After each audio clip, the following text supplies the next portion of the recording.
Hello, welcome back. അപ്പോൾ ഇന്നൊരു കുട്ടി മിനി വ്ളോഗായിട്ടാണ് വന്നിട്ടുള്ളത്. നമ്മളെ ഫാമിലിയിലൊരു വെഡ്ഡിങ് ഫംഗ്ഷൻ ഉണ്ട്. അപ്പോൾ നമ്മൾ അതിനായിട്ട് പോകാൻ നിൽക്കുകയാണ്.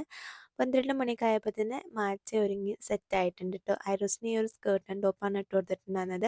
അപ്പോൾ അവളോട് എണീറ്റിരിക്കാനായിട്ട് പറയുന്ന കുറച്ച് വീഡിയോസും കാര്യങ്ങളും എടുക്കാൻ. അപ്പോൾ അവൾ കുത്തിയിരുന്നു അവിടെ.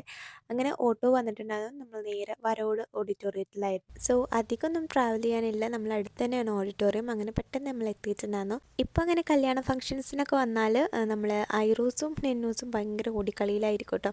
അവർ നല്ല സെറ്റായിട്ട് കളിച്ചുകൊണ്ടിരിക്കുകയെന്ന് വലിയ ബുദ്ധിമുട്ടുണ്ടാവില്ല.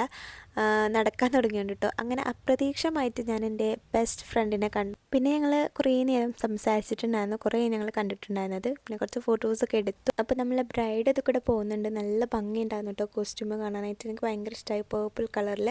പിന്നെ എന്താ നമ്മൾ ഫുഡ് കഴിക്കാനായിട്ട് പോവുകയാണ്. നിങ്ങൾ ഇത് ശ്രദ്ധിച്ചോ? മരീഹ ഷക്കീഫാണ് കേട്ടോ. കല്യാണം കഴിഞ്ഞിട്ട് 2 വർഷമായി. പക്ഷേ ബോർഡുമെന്ന് ഇതുവരെ ഞങ്ങൾ പെരുമാഞ്ഞ് പോയിട്ടില്ല എന്നുള്ളതാണ് യാഥാർത്ഥ്യം.